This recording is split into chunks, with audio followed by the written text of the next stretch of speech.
Hello friends, इस video में हम देखेंगे भूगोल के मोस्ट इम्पोर्टेंट प्रश्न जो आपके सभी एग्ज़ाम के लिए बहुत ही महत्वपूर्ण हैं।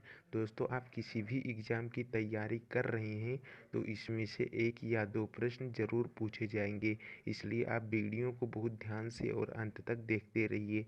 तो चलिए शुरुआत करते हैं फर्स्ट क्वेश्चन से। पृथ्वी की भूप्रपट्टी का आधा भाग किस खनिज से बना होता है?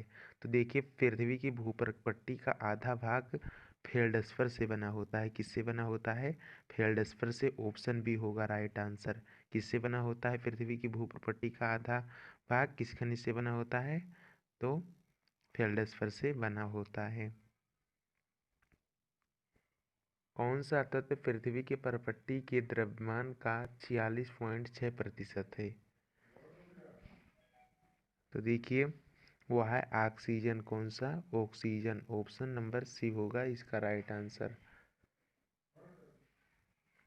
पृथ्वी के वायुमंडल की किस परत में ओजोन की परत होती है?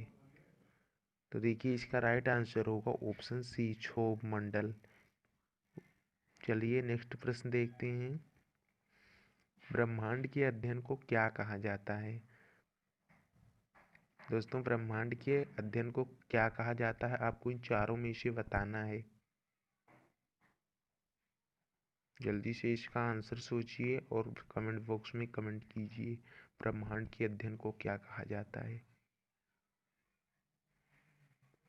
Very good friends, option B होगा राइट आंसर। ब्रह्मांड के अध्ययन को कॉस्मोलॉजी कहा जाता है। क्या कहा जाता है? कॉस्मोलॉजी कहा जाता है। सूर्य के सबसे ऊपरी परत को क्या कहते हैं? दोस्तों, आपसे पूछा जा रहा है सूर्य के सबसे ऊपरी परत को क्या कहते हैं? तो देखिए, सूर्य के सबसे ऊपरी परत को कोरोना कहते हैं। क्या कहते हैं? कोरोना कहते हैं। सूर्य में मुख्यतः कौन सी गैस पाई जाती है? देखिए, सूर्य में मुख्यतः कौन सी गैस पाई जाती है?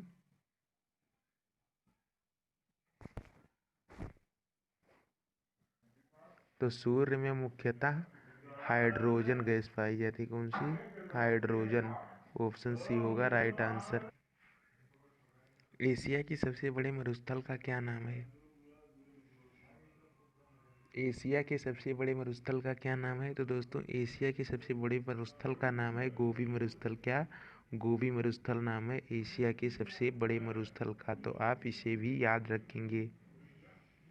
दोस्तों, यदि आप चैनल पर नए हैं तो चैनल को सब्सक्राइब कर लें, क्योंकि यहाँ पर आपके जितने भी एग्ज़ाम होंगे सभी एग्ज़ाम की तैयारी कराई जाती है। तो देखिए, विश्व की सबसे लंबी भूमि सीमा किन दो देशों के बीच है? विश्व की सबसे लंबी भूमि सीमा किन दो देशों के बीच है?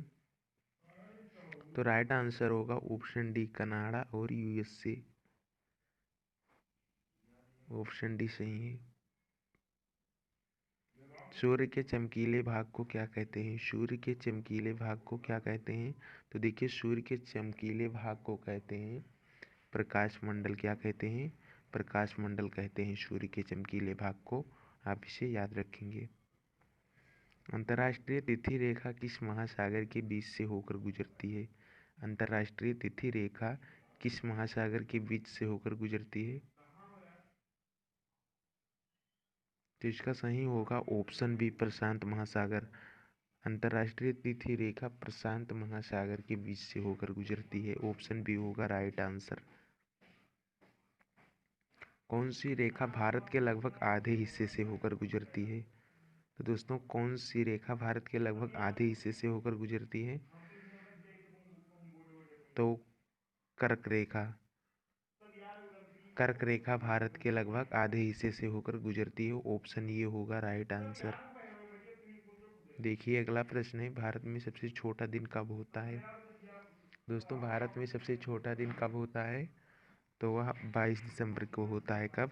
22 दिसंबर। ऑप्शन बी होगा राइट आंसर। उत्तरी गोलार्ध में वर्ष का सबसे लंबा दिन कब होता है? देखिए, आपसे पूछा जा रहा है उत्तरी गोलार्ध में वर्ष का सबसे लंबा दिन कब होता है? तो 21 जून को होता है। कब होता है? 21 जून को होता है। जब ग्रेफाइट चट्टानें रूपांतरित होती हैं तो उनसे क्या बनता है? देखिए, जब ग्रेफाइट चट्टानें रूपांतरित होती है तो उनसे क्या बनता है? तो उनसे नीस बनता है। क्या बनता है फ्रेंड्स? नीस बनता है। ऑप्शन डी होगा इस क्वेश्चन का right answer. Ring of fire ज्वालामुखी पर्वतमाला सामान्यतः कहाँ पाई जाती है? रिंग ऑफ फायर ज्वालामुखी पर्वतमाला सामान्यतः कहाँ पाई जाती है? तो वह प्रशांत महासागर में पाई जाती है। ऑप्शन बी होगा राइट आंसर। तो दोस्तों, आप चैनल पर पहली बार आए हैं तो चैनल को ज़रूर सब्सक्राइब कर लें, क्योंकि यहाँ पर उन्हीं प्रश्नों को कराए जाते हैं जो आपके एग्ज़ाम में पूछे गए हैं या पूछे जाने के चांस रहते हैं। जय हिंद, जय भारत, वंदे मातरम।